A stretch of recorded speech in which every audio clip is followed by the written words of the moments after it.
Bapak perkenalkan diri Bapak? Saya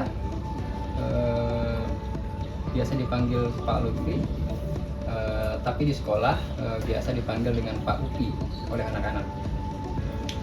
Ya, itu saya. Kalau boleh tahu, sekarang Bapak sedang mengajar di sekolah mana? Saya sekarang mengajar di sekolah SMA Negeri 1 Karangbahagia di Kecamatan Karangbahagia di Desa Karanganyar.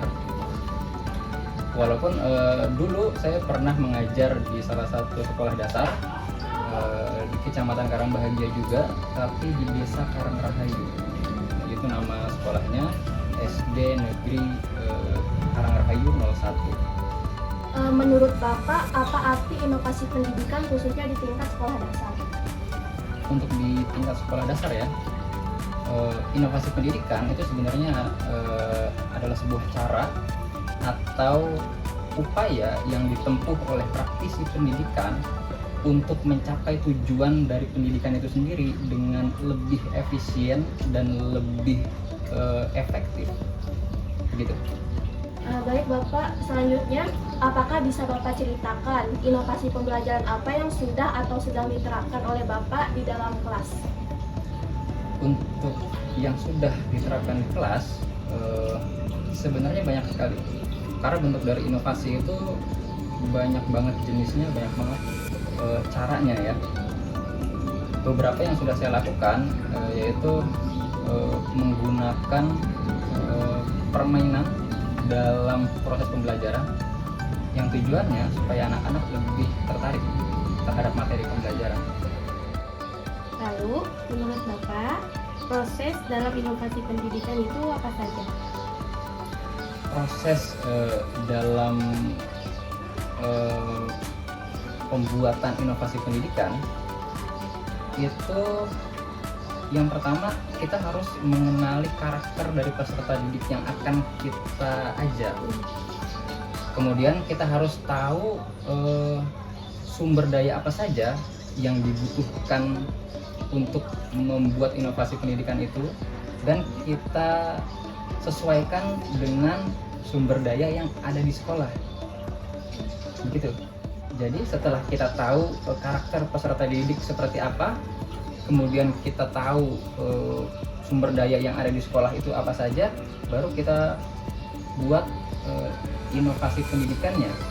Apakah kita mau pakai cara supaya anak itu lebih gembira, atau kita mau supaya anak-anak itu lebih termotivasi dalam proses pembelajaran. Nanti kita cari cara-caranya seperti apa saja, nanti baru kita bentuk inovasi pendidikan ini mau dalam bentuk apa, kayak gitu. Selanjutnya Bapak, menurut Bapak seberapa penting inovasi pendidikan untuk kemajuan siswa dan sekolah? Pentingnya inovasi itu luar biasa sangat penting ya. Kenapa? Karena setiap tahun zaman itu berkembang.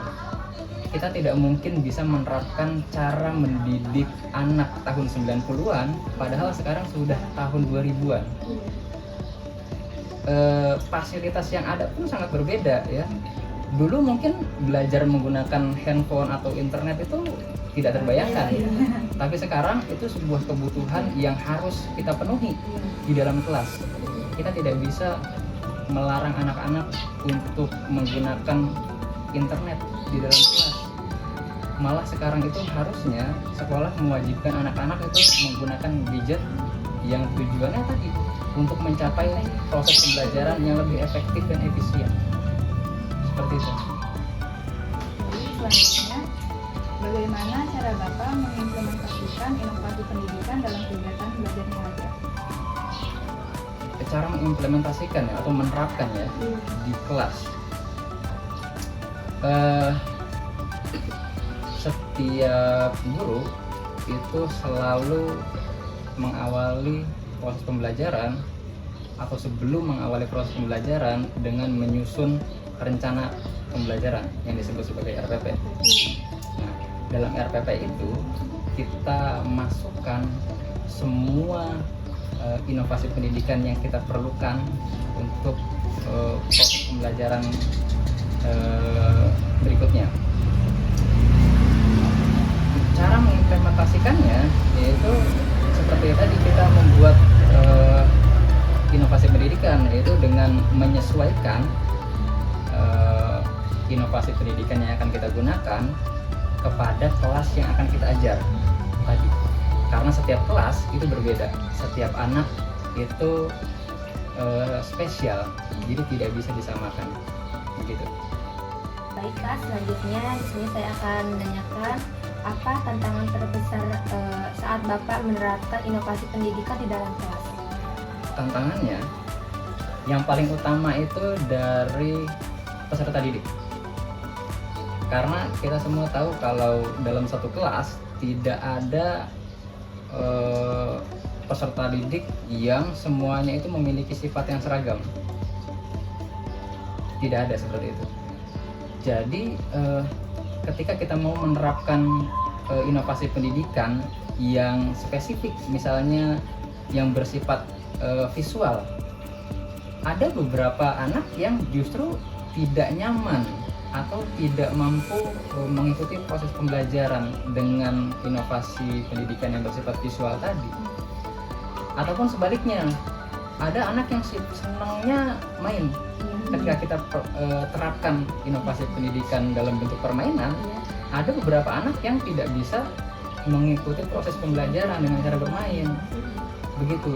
Jadi tantangannya yang paling utama adalah dari karakter peserta didik itu sendiri. Cara mengatasinya itu. Iya. Jadi tantangan dalam kelas itu semuanya selalu dari karakter peserta didik. Ada lagi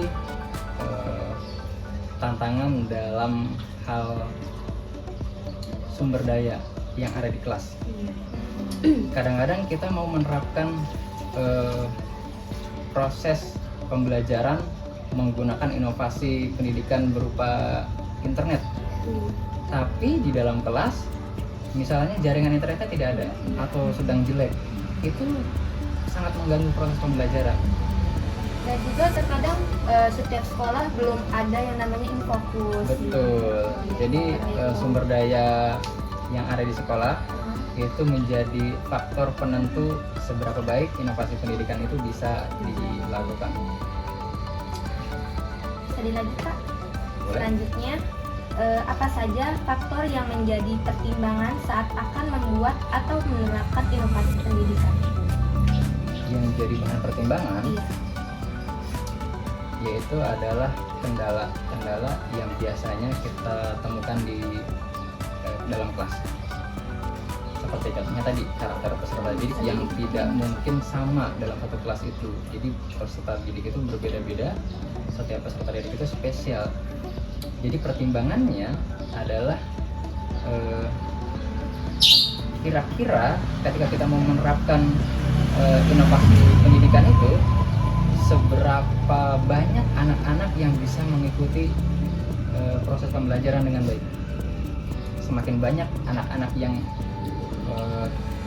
kita anggap mampu menyesuaikan proses pembelajaran dengan inovasi pendidikan yang tadi yang kita mau terapkan, maka inovasi pendidikan itu kemungkinan akan lebih efektif untuk diterapkan di dalam kelas itu. Seperti itu. Begitupun sebaliknya, kalau kira-kira kita anggap anak-anak tidak bisa mengikuti proses pembelajaran yang akan kita terapkan karena inovasi pendidikan yang akan kita gunakan tidak mampu diterapkan dengan baik, seperti misalnya kita mau pakai PowerPoint tapi Infocusnya tidak ada gitu, maka itu jadi pertimbangan, maka inovasi pendidikan itu tidak bisa diterapkan di kelas itu. Baik Bapak, pertanyaannya sudah terjawab semua. Kami ingin mengucapkan terima kasih karena Bapak sudah meluangkan waktu untuk kami wawancara. Terima kasih juga karena Bapak sudah menjawab dengan jelas dan tepat. Jika ada pertanyaan kami yang kurang tepat, kami memohon maaf. Terima kasih. Wassalamualaikum warahmatullahi wabarakatuh. Waalaikumsalam warahmatullahi wabarakatuh.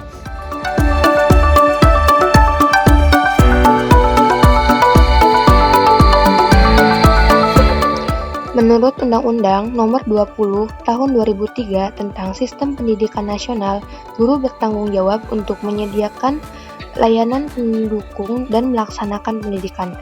Proses ini melibatkan siswa yang bermakna, mengajar kreatif, dan inspirasi bagi generasi berikutnya.